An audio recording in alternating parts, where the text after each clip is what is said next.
Blackmail होंगे, ना किसी का दबाव कबूल करेंगे। हुकूमत अपनी मुद्दत पूरी करेगी।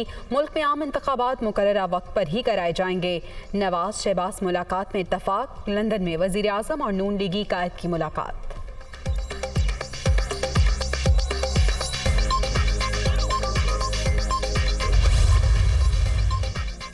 हुकूमत की तमाम तर तवज्जो सैलाब-ज़दगान की बहाली पर मरकूज। सियासी यतीम अदम इस्तेहकाम पैदा करना चाहते हैं। आम इंतखाबात अपने वक्त पर ही होंगे। वज़ीर इत्तलात मरियम औरंगज़ेब की लंदन में गुफ्तगू।